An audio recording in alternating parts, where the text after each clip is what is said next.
जय हिंद दोस्तों, वेदांत सक्सेना नाम है हमारा और आप देखना शुरू कर चुके हैं वक्त क्या हुआ चैनल। दोस्तों, वक्त क्या हुआ चैनल का काफिला आज जा रहा है राजस्थान लोक परिवहन के प्रदेश अध्यक्ष श्री सत्यनारायण साहू जी के दफ्तर।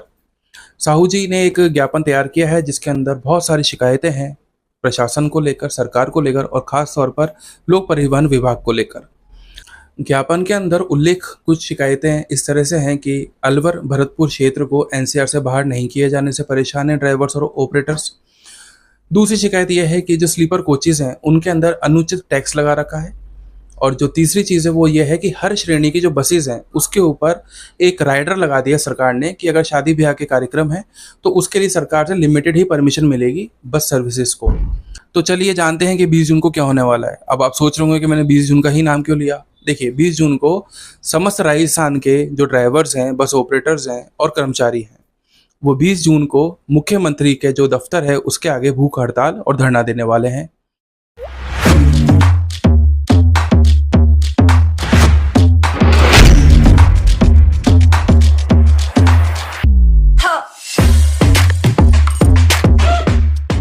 नमस्कार सर। सर, अभी हमने सुना है कि 20 जून से बस ऑपरेटर यूनियन के जो मेंबर हैं वो भूख हड़ताल पर जा रहे हैं। तो क्या कुछ शिकायतें हैं आपको भजनलाल सरकार से? भजनलाल सरकार से शिकायत नहीं है, समस्या है जो समस्या का समाधान के लिए निवेदन है। अब बस ऑपरेटरों की कांग्रेस सरकार के टाइम पे ये आशा थी कि अगली सरकार भारतीय जनता पार्टी की आएगी जो बस वालों की हितैषी मानी जाती है। लेकिन आज 6 माह गुजर जाने के बाद भी भजनलाल सरकार के द्वारा बस ऑपरेटरों को ना तो बुलाया गया, ना पूछा गया, ना उनके हित में कोई काम किया गया। ऐसा लगने लगा है कि सरकार बस वालों को जानती नहीं है। अधिकारी मनमानी कर रहे हैं, उनकी इच्छा से दुर्व्यवहार कर रहे हैं बस ऑपरेटरों के साथ। तो इन सारी समस्याओं को लेकर के आने वाली 10 तारीख को होटल तीज में जयपुर हमारे समस्त एसोसिएशनों को मिलकर के राजस्थान के बस ऑपरेटरों की एक बैठक होगी। उसके अंदर ज्ञापन तैयार होगा। कुछ समस्या तो हमने एकत्रित कर ली है, लेकिन कुछ समस्या उस दिन एकत्रित करके एक ज्ञापन बनाया जाएगा। उस ज्ञापन को माननीय मुख्यमंत्री महोदय, माननीय उप मुख्यमंत्री महोदय, माननीय परिवहन आयुक्त महोदय तथा मुख्य सचिव महोदय को ज्ञापन दिया जाएगा। सर, अभी आपने हमें बताया कि अधिकारी मनमानी कर रहे हैं और बैक कैमरा जब हम लोग बात कर रहे थे तो आपने कहा कि अधिकारियों की इस तरह की मनमानी जो है, जैसे बस के जो चेसिस होते हैं वो कटवा देना और ज़बरदस्ती धरपकड़ करना, जिसका परमिट नहीं है उसका चालान बना देना। तो इस तरह की शिकायतों पर थोड़ी रोशनी डालिए आप। मेन तो ये बिना परमिट अगर कोई गाड़ी जाती है तो उसका चालान करे, उसके लिए हम कहाँ खिलाफत कर रहे हैं। मैं अगर गलत काम करता हूँ तो उसके खिलाफ कार्रवाई करें। लेकिन कोई भी चीज़ बन जाती है, जैसे मान लो कोई बिल्डिंग ही बन गई तो उस बिल्डिंग को डसाना ही थोड़ी रास्ता है। उसका कोई जुर्माना, उसकी कोई पेनल्टी, एक जो है प्रावधान रख करके। अब आज एक गाड़ी 56 लाख 60 लाख रुपए की बन रही है, आप उसको जो है ये मान लो 6 इंच अगर वो ज़्यादा बन गई, थोड़ी पीछे तक 6 इंच बढ़ गई, तो उसको क्या कटाएगा ऑपरेटर? उस 56 लाख रुपये 60 लाख रुपये के ऊपर पानी फेरेगा? तो ये चीज़ें गलत है। हमारी तो मांग ये है कि कोई भी चीज़ है वाजिब बात होना चाहिए हर चीज़ का। बस मोटर व्हीकल एक्ट में फांसी नहीं है, जेल नहीं है, लेकिन हर चीज़ का जुर्माना है। तो जुर्माना लेकर के उस गाड़ी को आगे बढ़ाओ। एक बार कोई काम हो गया तो आगे बढ़ाओ, लेकिन जुर्माना लेने से ये हो जाएगा कि ऑपरेटर आगे के लिए उसको रोक देगा, इस तरह की काम नहीं करेगा। आज सर, आपका जो ज्ञापन है वो अभी हमने पढ़ा था, उसमें कई सारा मतलब शिकायतों का पिटारा है, जिसमें से एक शिकायत यह है कि जो शादी ब्याह के अंदर आपको स्पेशल परमिट लेने पड़ते हैं, उनका राइडर जो है वो सरकार ने बहुत लिमिटेड रख रखा है। तो क्या कुछ कहानी इसके पीछे? इसके पीछे कहानी कुछ नहीं है। सरकार के नुमाइंदे जो परिवहन विभाग के हैं वो रेवेन्यू वसूल के लिए तो बहुत सारे काम करते हैं, लेकिन जो सीधा सीधा रेवेन्यू सरकार को मिलने वाला होता है उसके पर इस तरह के राइडर लगा करके जो बंदेज बांध देते हैं, ये बिल्कुल गलत है। आज स्पेशल परमिट से राजस्थान सरकार को 800 रुपये प्रतिदिन का अलग से रेवेन्यू मिलता है रूट परमिट के अलावा। तो उसके ऊपर राइडर क्यों? ये सीधा सीधा ब्लैकमेल करने वाली बात है। बस राइडर से तो सर जैसे सरकार का भी रेवेन्यू बढ़ेगा, आपका भी बढ़ेगा। और जैसा कि हमारी समझ है और आपसे जब बातचीत कर रहे थे तो आपने बताया कि राजस्थान सरकार के अगर बाहर किसी स्टेट में देखा जाए तो वहाँ पर लोगों ने तो फर्जी परमिट ले रखे हैं, 8-8 हज़ार परमिट ले रखे हैं। तो क्या ये कुछ इसके पीछे कुछ राजनीतिक सपोर्ट रहता है परिवहन विभाग को, क्या रहता है? कुछ नहीं, ये ब्लैकमेलिंग का एक रास्ता है राजस्थान सरकार के अधिकारी, परिवहन विभाग के अधिकारियों का। आज राजस्थान रोडवेज के पास मात्र 1800 बसें हैं राजस्थान के अंदर, और जबकि 8000 परमिट लेके बैठी हुई है। हम कोई भी निजी ऑपरेटर या प्राइवेट ऑपरेटर या कोई भी जो है फ्लीट ओनर जाता है परमिट लेने के लिए तो उससे गाड़ी नंबर लिया जाता है, उसके बाद परमिट जारी किया जाता है। और नियम है कि एक बस को 5 परमिट से ज़्यादा नहीं दिए जाए, और वो भी कंटिन्यू अगर उसका रूट जुड़ता है तो। आज राजस्थान रोडवेज ने 8,000 परमिट लेकर पटक रखे हैं, जनता को मरने के लिए छोड़ रखा है। हमारे कोटा संभाग में ऐसे ऐसे रूट है जो राष्ट्रीयकरण कर दिया रोडवेज ने। राष्ट्रीयकरण करने के बाद से लेकर के आज तक उन मार्गों पर बसें नहीं चल रही, तो ये जनता को अवैध वाहनों से सफर करना पड़ रहा है। अवैध वाहन पे सफर करने से कोई एक्सीडेंट हो जाता है तो उसको बीमा भी नहीं मिलता, और जनता को जो उसका फायदा लाभ भी नहीं मिलता, और जनता को मजबूर कर रखा है, जनता को मतलब मरने के लिए छोड़ रखा है। आज कोटा से कोटड़ा दीप सिंह है, एक ऐसा मार्ग है जिसके ऊपर कम से कम 8 बस भी चले तो कम है, लेकिन राजस्थान रोडवेज को वो नहीं दिख रही। राजस्थान रोडवेज को क्या दिख रहा है कि जहां प्राइवेट बस कमा रही है वहां मैं चलाऊं। कोटा से इंद्रगढ़ लाखेरी रूट है हमारा, प्राइवेट निजी रूट है, उसके ऊपर 20 परमिट ले रखे हैं रोडवेज ने, और कुछ पर गाड़ी चलाते हैं, कुछ नहीं चलाते हैं। तो वहां जाने की क्या जरूरत है? जहां 60 बसें चल रही है वहां इनको जाने की क्या जरूरत है? इनको तो जरूरत वहां है ना जहां इनका राष्ट्रीयकरण है। कोटा से बूढ़ा जीत है, कोटा से कोटा डैम है, कोटा से बकानी है, कोटा से क्या नाम से अपने गेता है, कोटा से लुहावद है। इन रूटों के ऊपर राष्ट्रीयकरण करने के बाद में इन्होंने आज तक गाड़ी नहीं चलाई। क्यों नहीं चला रहे? नहीं चला रहे तो राष्ट्रीयकरण क्यों किया था? अगर राष्ट्रीयकरण कर दिया, नहीं चलाना चाहते तो उसको राष्ट्रीयकरण क्यों नहीं कर रहे? बसें इनके पास 1600 और 8,000 परमिट लेकर क्यों बैठे हैं? सिर्फ निजी ऑपरेटर को दबाव में लेकर के उनको ब्लैकमेलिंग करके उनके साथ भ्रष्टाचार करने की इनकी नीयत है, और यही सरकार की नीयत है। सरकार चाहे, सरकार ने पिछली बार वसुंधरा सरकार ने राजस्थान के अंदर लोक परिवहन परमिट खोले गए थे, उससे इनकी राजस्थान के रोडवेज की हवा खिसक गई थी। आज हमारे प्राइवेट ऑपरेटर 1300 बसें हमारे को, जो 2400 परमिट थे जिनमें से 1300 परमिट हमको दिए लोक परिवहन के, बाकी परमिट खाली पड़े हैं। हम तो फिर मांग कर रहे हैं राजस्थान सरकार से कि हमारे जो बाकी परमिट जो पड़े हुए हैं उनको हमें जारी करो। उससे राजस्थान को एक बहुत बड़ा रेवेन्यू मिलता है। एक बस से कम 40,000 रुपये प्रति माह का रेवेन्यू सरकार को मिलता है, वो लॉस हो रहा है सिर्फ परमिट रोकने की वजह से। बीच में कांग्रेस की सरकार आई, उन्होंने बीजेपी की जो है योजना समझ करके उसको बंद कर दिया, और परमिटों पे बंद कर दिया परमिटों को।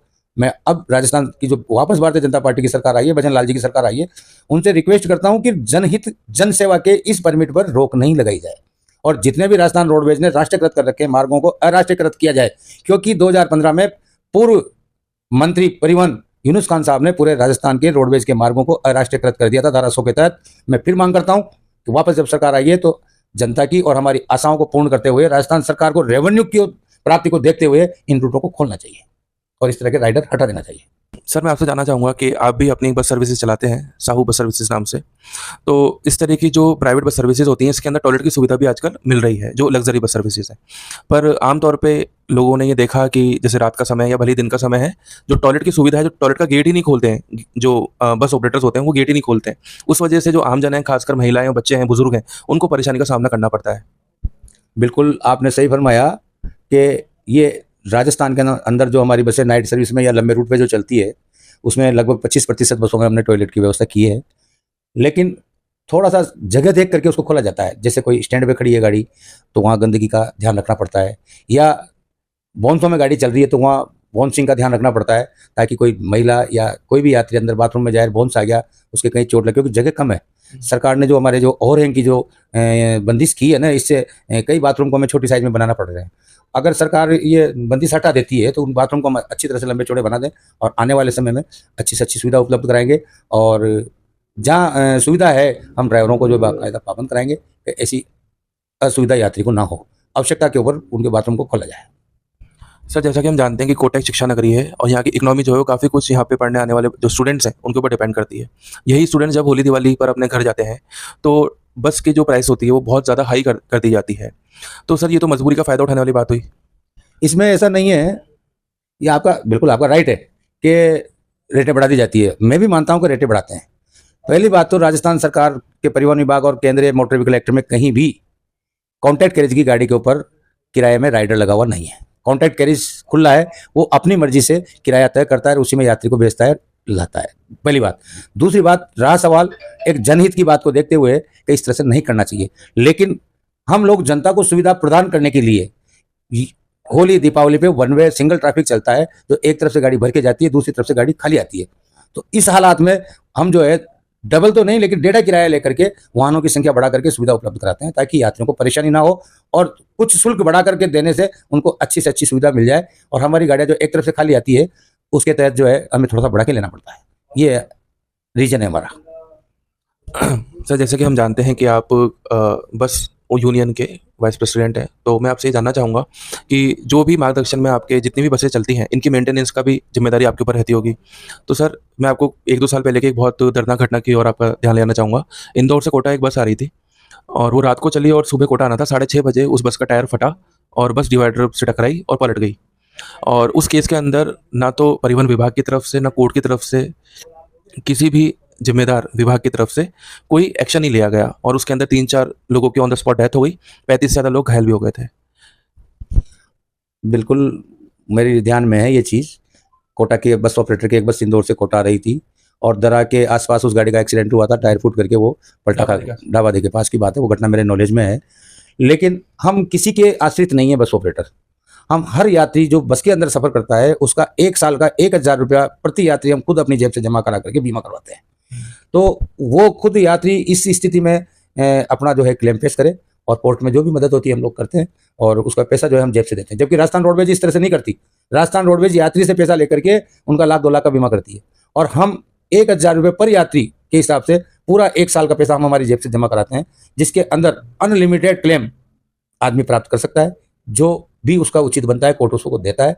हम किसी की आशा नहीं रखते कि पुलिस प्रशासन, कलेक्टर, एसपी ये कहीं कोई मदद नहीं करते। निजी बसों का जब मामला आता है, लेकिन हम हमारी सुरक्षा समझते हैं और हमारे यात्री को सुरक्षा प्रदान करने के लिए पूर्ण तरीके से, पूर्ण जवाबदारी के साथ लगभग 80 से 90,000 रुपये प्रति साल हम जमा करके यात्री का बीमा कराते हैं, जिसमें अनलिमिटेड बीमा प्राप्त कर सकते हैं यात्री चाहे तो। सर, मैं आपसे नाम नहीं पूछूंगा कि उस बस के ओनर का नाम क्या है या कौन सी बस सर्विस कंपनी थी। आपने कहा कि आपकी नॉलेज में थी, बिल्कुल इन डिटेल आपने हमें बताया। तो फिर जो परिवार में जिन लोगों की डेथ हो गई उस टाइम, जो यात्री बैठे हुए थे, उनको मुआवजा दिया, क्लेम दिया उनको? ये मैटर कोर्ट का है। उन्होंने अगर क्लेम किया होगा तो बीमा कंपनी श्योर उनको क्लेम देगी, इसमें कोई दो राय नहीं है। रूल्स है और रूल्स में कोई बदलाव नहीं है। और हम बीमे के पैसे 80,000 90,000 रुपये पर सालाना खर्च करते हैं तो लाखों रुपये, करोड़ों रुपये क्लेम भी सरकार देती है और देती है और देगी, इसमें कोई दो राय नहीं। बशर्ते ये है पार्टी को क्लेम करना पड़ेगा कोर्ट में जाकर के। सर, जैसा कि हमने देखा कि जो शहरों के अंदर सिटी बसेस चलती हैं और शहर से बाहर जो रोडवेज बसेस चलती हैं और भले ही आपकी जो प्राइवेट बसेस हैं, इनमें लगभग हालात एक जैसे ही रहते हैं कि जितनी कैपेसिटी है उससे दुगुना या 3 गुना लोगों को बिठा दिया जाता है और उस वजह से धक्का मुक्की होती है, लड़ाई झगड़े होते हैं, जेब भी कटती है, कई बार देखा गया है। तो इस तरह ये जो चीज़ होती है, उसको कैसे मैनेज करते हैं आप? राजस्थान में सीटीएस जो सिटियों में चलती है 90% गवर्नमेंट संस्था की गाड़ियाँ हैं। अभी कोटा में भी जो है 35-34 गाड़ियाँ जो है गवर्नमेंट की, नगर निगम की है, लेकिन ये सरकारी कर्मचारी केयरलेस हैं। आज इनकी जगह हमारी बसें होती ना तो 50 तरह के शिकंजे हमारे ऊपर होते हैं। अभी जो कोटा सिटी के अंदर जो बसें चल रही है उनके परमिट समाप्त हो चुके हैं, मॉडल कंडीशन में आ चुकी है। सिटी परमिट में गवर्नमेंट का नियम है कि 10 साल से ज़्यादा पुरानी सिटी बस में गाड़ियाँ नहीं लगाई जाए, लेकिन फिर भी नगर निगम की 12-12 साल, 13-13 साल पुरानी बसें बिना परमिट खत्म होने के बावजूद भी संचालित हो रही है। इसी तरह से राजस्थान रोडवेज में है, तो उसमें भी जो है हमारे निजी बस ऑपरेटर को तो लोक परिवहन के परमिट जो दिए हैं राष्ट्रीय मार्गों पे, उसमें जो है शर्त लगाई कि 8 साल 9 साल से ज़्यादा नहीं चलेगी। और राजस्थान रोडवेज की गाड़ियाँ कोटा डिपो ही नहीं, पूरे राजस्थान में अगर जांच कराई जाए तो कम से कम 100 गाड़ियाँ ऐसी निकलेगी जो 10 से 12 साल पुरानी है और जो संचालित हो रही है। अब ये प्रशासन का मामला है, सरकारी संस्थाएं हैं, वो उनकी मनमानी करते हैं। दूसरी बात रहा सवाल ओवरलोडिंग की। ओवरलोडिंग का एक पिक टाइम होता है, जैसे कि पिक टाइम का मतलब ऑफिशियल ड्यूटी। तो ऑफिशियल ड्यूटी में इनको अलाउ किया है परिवहन विभाग की तरफ से कि अगर कोई 40 सीट गाड़ी है तो वो स्टैंडिंग 20 सवारी और ले जा सकता है। अब वो 20 की जगह 40 चली जाती है, तो वो गवर्नमेंट की तरफ से अलाउ है 1.5 सवारी, 1.5 गुना, जैसे 2 सीट पास है तो 3 सवारी वो ले जा सकता है स्टैंडिंग। लेकिन पीक टाइम में यात्रियों का एकदम भार बढ़ता है और वाहनों की कमी रहती है। फिर भी हम कोशिश करते हैं कि 2-2 3-3 मिनट में गाड़ियाँ चलाएं, चलती है, लेकिन वो एकदम जो भार बढ़ता है तो उस टाइम पे यात्रियों की संख्या बढ़ती है और वो गवर्नमेंट ने 1.5 गुना जो है अलाउ कर रखा है। अक्सर हमने ये देखा है कि जैसे मान लीजिए कि कोई ऐसा ऑफ रूट है या किसी भी कारणवश से अगर बस खराब हो जाती है, तो जब तक दूसरी बस आप अलाउ नहीं करते या जब तक आप दूसरी बस नहीं लगाते हैं, तब तक जो यात्री हैं वो भूख प्यास से काफ़ी त्रस्त रहते हैं। तो इन सब चीज़ों के लिए आप क्या मैनेजमेंट रखते हैं? इसका कोई मैनेजमेंट नहीं है, इसका तो जैसी व्यवस्था मौके पे मिल जाए वैसा करना पड़ता है। अब मान लो मैं कोटा का ऑपरेटर हूँ, मेरी बस यहाँ से जो है इंदौर जा रही है, इंदौर के पास जाकर के कोई गाड़ी खराब हो गई तो जो भी वैकल्पिक व्यवस्था होती है वही करते हैं। बाकी गवर्नमेंट का तो नियम बहुत बड़ा कठोर है और सरकार ने इस विषय में कार्य करना जनहित में तो करना बहुत दूर की बात है, लेकिन अहित ही किया है। मैं गवर्नमेंट की नहीं पूछ रहा, मैं आपकी बात कर रहा हूँ। आप एक प्राइवेट बस के संचालक हैं, तो मैं आपका पूछ रहा हूँ कि आप किस तरह से मैनेज करते हैं और दूसरी बस को फटाफट से अलॉट करने में आपको कितना समय लग जाता है? और जब तक मान लीजिए किसी यात्री की तबीयत खराब हो जाती है, जैसे भीषण गर्मी के अंदर इंतजार करना पड़ता है, लंबा इंतजार करना पड़ता है, हर जगह मिड वे ढाबे की व्यवस्था भी नहीं होती। वो ऑपरेटर के ऊपर है, ऑपरेटर का क्या स्थिति है। और मान लो कोई सिंगल बस का ऑपरेटर है तो वो व्यवस्था करके इधर उधर से जैसे भी घंटे में, 2 घंटे में, 4 घंटे में जब भी व्यवस्था होगी जब करेगा, या नहीं तो यात्री को पैसा वापस लौटाएगा और वो अन्य खुद के साधन से आगे बढ़ेगा। सर अभी 20 जून को होने वाली जो भूख हड़ताल है उसके लिए जो ज्ञापन आपने हमें दिखाया था उसमें ये उल्लेख है कि आप भरतपुर और अलवर क्षेत्र को एनसीआर से बाहर करवाना चाहते हैं, क्यों सर? कारण ये है, सरकार, केंद्र सरकार जो कानून बनाती है उसको लागू करने में राज्य सरकारें कोताही बरतती है। पूर्व में सुप्रीम कोर्ट के जो डायरेक्शन आए थे उसमें साफ लिखा हुआ था कि 10 साल पुरानी वाहन को चलने दिया जाए। एनसीआर क्षेत्र भरतपुर में लागू नहीं होता है। ऐसा नहीं है कि दिल्ली से 200 किलोमीटर दूर भी एनसीआर क्षेत्र मान लिया जाए। एनसीआर क्षेत्र का मतलब है जहाँ आबादी ज़्यादा है या ट्रैफिक ज़्यादा है तो वहाँ सुविधाएं बढ़ाएं, न कि सुविधाएं कम की जाए। अब यातायात के साधन में पूर्व में जब 10 साल का जो आदेश हुआ सुप्रीम कोर्ट का एनजीटी का, तो एनजीटी के आदेश में साफ लिखा है कि 10 साल पुरानी गाड़ियां, हमारे बस ऑपरेटरों ने अलवर और भरतपुर में लोक परिवहन रूट के ऊपर नई नई गाड़ियां बना करके अभी 6 महीने पहले डाली। तो कम से कम हमारा ये है कि 10 साल तो उन गाड़ियों को चलना दिया जाए। अब उन्होंने आदेश जारी कर दिया कि साहब नहीं, एनसीआर क्षेत्र है यहाँ तो BS6 ही चलेगी। तो BS6 चलेगी तो अब उसमें इन्होंने डबल पॉलिसी गेम के लिए राज्य सरकार ने जो आदेश दिया है कि टूरिस्ट बस तो अलाउ है, तो क्या टूरिस्ट बस से पॉल्यूशन नहीं होगा? होगा। फिर जब टूरिस्ट बस अलाउ कर रहे हो आप वहाँ 20 साल 15 साल पुरानी, तो 10 साल पुरानी BS4 गाड़ी चलने में कहाँ परेशानी है? तो हम तो ये मांग करते हैं कि वो दिल्ली से 100 किलोमीटर का एरिया प्लानिंग हुआ था उसको इन्होंने 200 करके यहाँ बढ़ा दिया और भरतपुर को शामिल कर दिया, जबकि 200 किलोमीटर से कम पड़ता है भरतपुर, अलवर 125 किलोमीटर पड़ता है। तो हमारा तो कहना यह है कि ये जो एनसीआर क्षेत्र जो है दिल्ली को देखते हुए लागू किया था, तो दिल्ली से ज़्यादा से ज़्यादा 100 किलोमीटर तक रख लो, जैसे गुड़गांव वगैरह इस क्षेत्र आ जाए। अब भरतपुर तो बिल्कुल एक ग्रामीण क्षेत्र है। भरतपुर एक ग्रामीण क्षेत्र है जहाँ पे जो है बिल्कुल कोई किसी तरह का कोई ट्रैफिक नहीं है, किसी तरह की कोई ये नहीं है। वहाँ पर एनसीआर क्षेत्र इन्होंने लागू किया तो उससे जनता को और बस ऑपरेटर को बहुत बड़ा नुकसान है। नुकसान यूँ है कि आज नई गाड़ी हमने बनाई है, 6 महीने पहले कुछ बनाई है, अब उसको हम जो है 50 लाख रुपए की गाड़ी को कहाँ ले जाएंगे? या तो समांतर रखे, कहाँ टूरिस्ट बस और लोक परिवहन बस जो है BS4 चल सकती है, 10 साल से ज़्यादा पुरानी नहीं होना चाहिए, उस पर हम तैयार हैं। आज राजस्थान में एनजीटी ने जो है 5 जिलों को जो है चिन्हित किया है, कोटा, जयपुर, जोधपुर, उदयपुर, अजमेर, इस तरह से 5 जिले जो है चिन्हित किए हैं कि इनके अंदर 15 साल से ज़्यादा पुरानी गाड़ी नहीं चलना चाहिए। तो क्या भरतपुर जयपुर से भी ज़्यादा आबादी का शहर थोड़ा ही है? अलवर भरतपुर से भी ज़्यादा, जयपुर से भी ज़्यादा आबादी का शहर थोड़ा ही है? इसलिए हमारी ये मांग है कि इसको उससे एनसीआर से हटा ही दिया जाए ना। और एनसीआर लागू करते तो एनसीआर के नियम लागू करो।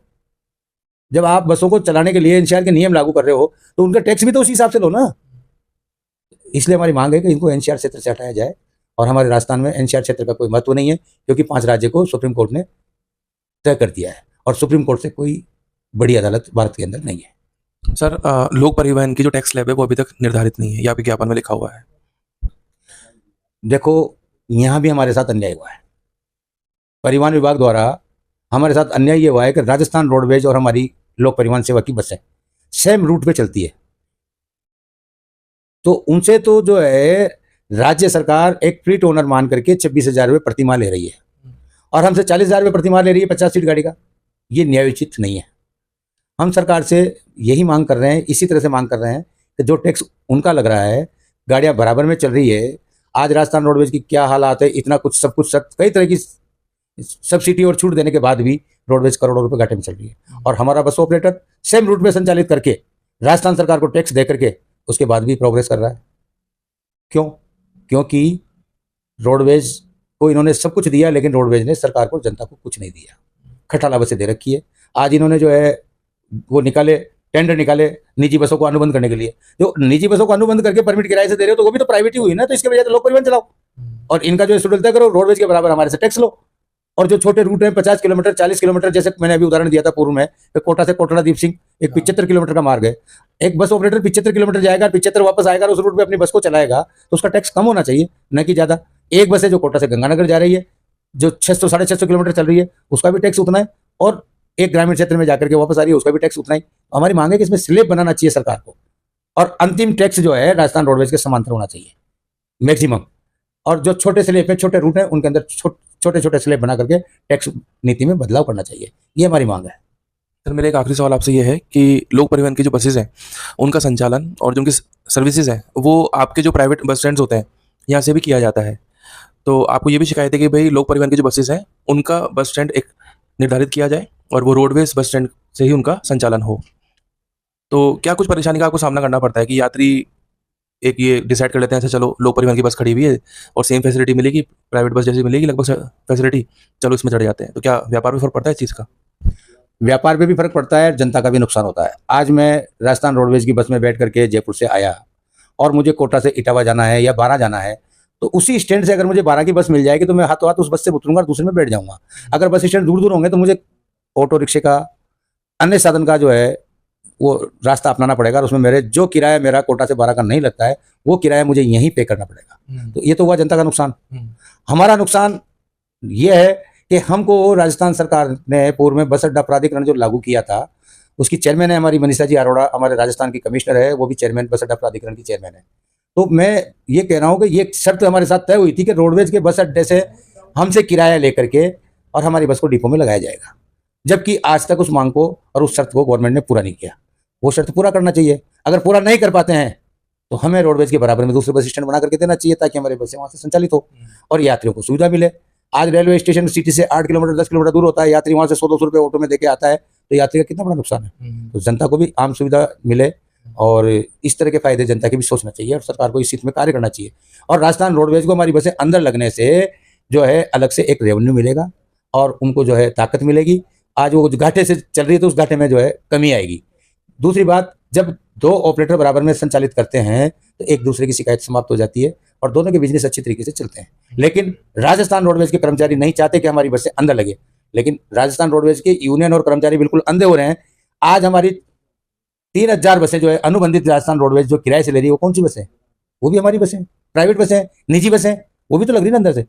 अगर यूनियन में अक्ल है और दिमाग है, रोडवेज को लाभ देना चाहती है तो उन बसों को भी बाहर निकाले। अगर बसें लगने से, निजी बस अंदर लगने से उनको नुकसान हो रहा है तो उनको बाहर क्यों नहीं निकाल रहे? उनको भी निकाले।